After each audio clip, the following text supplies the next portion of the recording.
अपने दर्द में रो रहा, उसको दर्द और पीड़ा हो रही, सहन नहीं हो रही है, और माँ कहती है अरे बच्चा चुप हो जा, पुचकारती है, लेकिन उसको न देख सकता, न सुन सकता, न बोल सकता है, तो कुछ भी नहीं कर सकता, रोता ही रोता है खाली।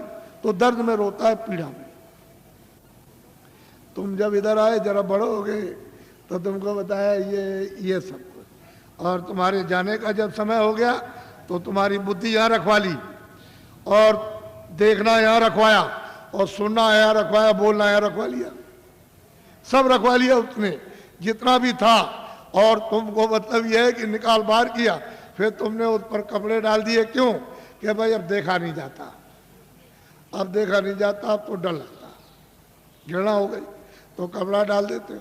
तो इतना नहीं तुम देखते हो, जब ले जाते हो कपड़ा ढक करके, तो वहाँ गड्ढा खोद के गाड़ देते हो, लकड़ियों पर रख करके, और इसको रखते हो और जलाते हो। तो तुमने आग लगाते देखा नहीं कि फुक है, यानी कपड़ा जल गया, नंगा हो गया। तो तुमको ये नहीं दिखाई दिया कि कोई कपड़ा लिए जा रहा है, कोई सोना, कोई चांदी, कोई मकान, कोई बाल, कोई बच्चे, कोई रिश्तेदार, या हिंदी, अंग्रेजी, उर्दू लिए जा रहा। ये जाते में सब रखवा लेगा, आते में कुछ ले आने नहीं दिया। तो ये आपको समझना चाहिए कि ये किराए का मकान आपको थोड़े दिन के लिए दिया है, तो आप कोई घर बार मत छोड़ो। मैं कोई घर बार छुड़ाने थोड़ी आया हूँ। तो खेती करो, दुकान करो, और दफ्तर का काम कैसे करो? ईमानदारी, मेहनत, झूठ नहीं। झूठ और धोखा और बेईमानी और चालाकी और मारपीट और हिंसा और दगेबाजी और सीनाजोरी और जबरदस्ती, बेईमानी, ये नहीं, ईमानदारी, मेहनत। घर में आओ, अपने बच्चों की सेवा करो, ये दो ही तो आपकी ड्यूटी है, और क्या ड्यूटी। और जब आप जाओ सोने, कोई काम ना हो, तो ये मनुष्य मंदिर है, इसमें जीवात्मा बैठी हुई है, और ऊपर से परमात्मा 24 घंटे बोल रहा, एक क्षण भी बंद नहीं होता। 24 घंटे उसका कथा कीर्तन आरती 24 घंटे हो रही है, और तुम्हारे कानों तक आवाज दे रहा कि तू मेरी आवाज को सुन ले, और मेरी आवाज को सुनकर पकड़ के मेरे पास चला। तो तुम कभी सुना? कूड़ा कचरा लाद लिया इस पर। तो मैं तुमको जरा बताता हूं, ये तो बहुत से डॉक्टर हैं यहाँ, और आप पढ़े लिखे हो, विद्वान हो, आप जानते हो कि जीवात्मा कहाँ है इस शरीर में।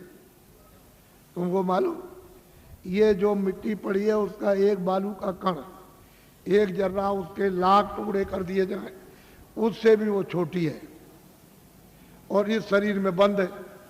तो किसी ने एक्सरे में, किसी ने आले में बताया, कहीं नहीं पता चलता।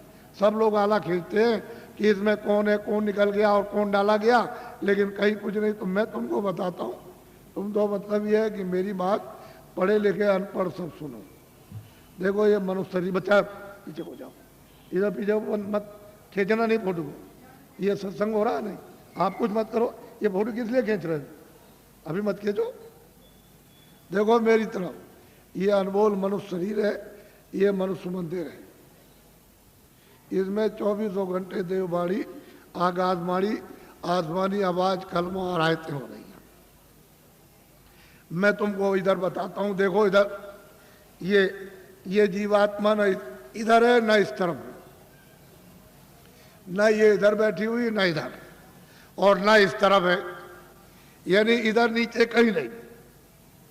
अब मेरी तरफ देखो, ये दोनों आंखें बीचों बीच में, ये जीवात्मा दोनों आंखों के मध्य में, दरमियान में ये बैठी हुई। यहाँ उस जीवात्मा में एक आंख है, वो तीसरी आंख, तीसरा नेत्र, और शरीर में 2 आंखें। कितनी आंख हुई? बोलो, जोर से बोला करो ताकि समझ में आ जाए। 3 आंखें हो गई। देखो इधर, ये जीवात्मा दोनों आंखों के बीचों बीच बैठी हुई है। उस जीवात्मा में एक कान है और शरीर में 2 कान। कितने कान हुए? 3 कान हुए। अब तुम समझ लोगे तो जल्दी आ जाएगा। ये जीवात्मा बैठी हुई है दोनों आंखों के बीचों बीच। उस जीवात्मा में एक नाक है और शरीर में 2 नाक। कितनी नाक हुई? 3 हो गई। तुमको कभी किसी ने बताया कि 3 आंख है, 3 कान है, 3 नाक है? कोई बताने वाला तुमको मिला? पहले सोचो इस बात के लिए। तो इधर देखो, ये 2 आंख, 2 कान, 2 नाक, ये तो शरीर में। ये बाहर का काम करते हैं, सुनने का, और देखने का और सूंघने का। अब जो अंदर में जीवात्मा जो बैठी है उसमें एक कान है, एक आंख है और एक नाक है, तो इस आकाश के ऊपर सुनने का काम करेगी, देखने का और सूंघने का। तो तुमने कभी शास्त्रों में कि स्वर्ग की और बैकुंठ की बहिष्ठ की कितनी सुगंधी है तुमने कभी सुना? तो ये नाक सूंघेगी, वहां कितनी सुंदरता है, यानी कितनी वहां खूबसूरती है, तो ये आंख देखेगी ये बाहर की।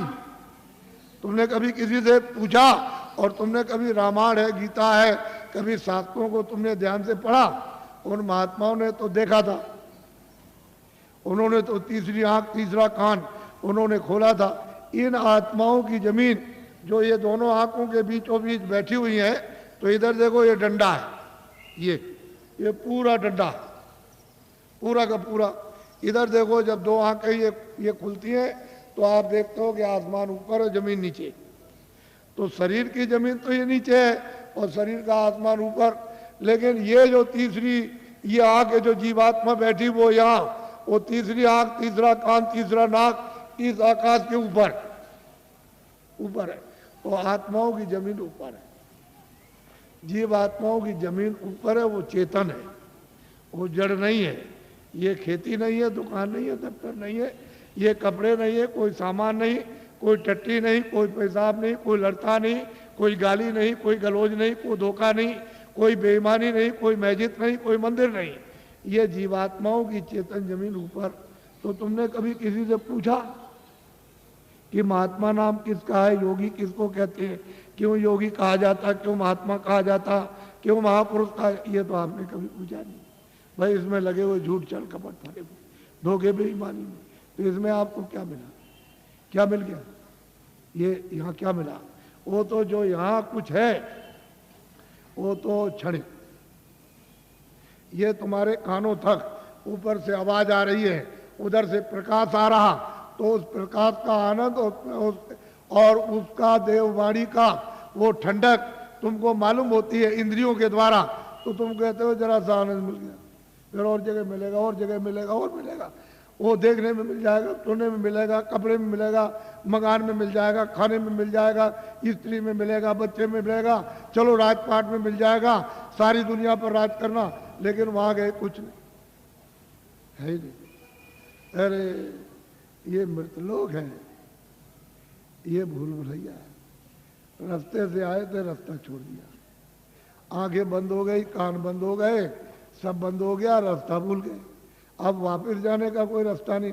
तुमको तो मालूम नहीं कि एक ही रास्ता जीवात्माओं के आने का शरीर में और वापस अपने घर में जाने का एक ही रास्ता, दूसरा कोई रास्ता ही नहीं। और तुम यहाँ भटक गए, चलो वहाँ चले और वहाँ चले, उधर चले, तो इस अंधेरे में ये सब अंधकार है। उधर तो सूरज निकलता नहीं, उधर सूरज डूबता नहीं, उधर तारे नहीं है, इस तरह के उधर चांद नहीं है। तो तुमने कभी पूछा किसी से कि रामायण में क्या लिखा? रामायण में जो उन्होंने प्राप्त किया वो तो उन्होंने लिखा, गोस्वामी जी ने, तुलसीदास जी ने। और आप रामायण पढ़ते हो तो आपने क्या देखा?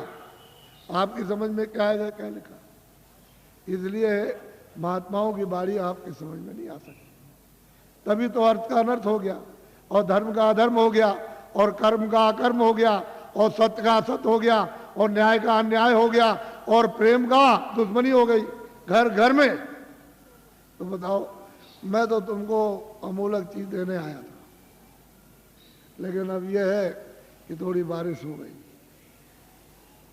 तो ये जमीन अमीन भीग गई, तो आप समझते हो हमारे कपड़े गंदे हो जा रहे। कपड़े तो बच्चा गंदे होते ही हैं और होंगे ही, लेकिन जो जीवात्मा जो कितने जन्मों से गंदी हो गई, कभी तुम इसकी सफाई करके इसको आजाद स्वतंत्र कभी करोगे? कभी तुमको ये मौका मिलेगा? ये तो समय निकला जा रहा, अभी बस समय खत्म हो रहा। बहुत तो समय चला गया आपका, बहुत बरस आपके निकल गए, अब ये थोड़े से रह गए, वो भी निकलने वाला। बस फौरन वारंट अभी कटता है और तुमको निकाल देगा। बस साहब, सुई की नोक और बालू का एक कण एक जर्रा जाने वाला है, एक किराए का मकान है। तो अमूलक चीज, ये अनमोल मनुष्य मंदिर में ये जीवात्माओं का अमूलक धन। तो तुमने ये तो कभी सोचा नहीं कि भाई हमने जीवात्मा के लिए अभी तक क्या इकट्ठा किया, उसके लिए कौन सा धन कमा के रखा कि जब तुम यहाँ से जाने लगोगे तो जीवात्मा की रक्षा हिफाजत होगी। उधर तो कोई मदद करेगा नहीं, उधर तो इधर से निकालेगा। और उधर उसने हिसाब कर दिया कि इनको ले जाओ, इन्होंने बड़े मृत लोक में जाकर बड़े दुष्कर्म और बड़े मतलब बुरे काम और पाप कर्म किए, तो इनको ले जाओ कुत्ते में बंद करो जा करके। तो कुत्ते में बंद, कुत्ते से निकाला बिल्ली में बंद, बीच से मिला तो गधे में बंद, गधे से निकाला ऊँट में बंद, तो ऊँट से निकाला किसी पंछी में बंद, तो 4 खाने 84 लज्जोनियाँ। फिर तुमको ये मनुष्य शरीर किधर मिलेगा? तुम तो ये सब जानते नहीं, तुमको तो ये सब मालूम नहीं, तुमने तो देखा नहीं। इसलिए मैं तुमको अमूलक चीज देने के आया हूँ। कुछ आत्म धन चलते चलाते, जीवात्मा के लिए कुछ आत्म धन यानी ईश्वरीय खुदाई रूहों को खजाना, उनको कुछ दे दो इस जिसमें शरीर में, तो इसका भला हो जाए, नहीं तो ये जा रही है तो दब गई, ये इसको कौन छुड़ाएगा? बिना महापुरुष बिना जानकार के इसका रास्ता कौन जानता है? कोई नहीं जानता, सब भटके हुए भूले हुए।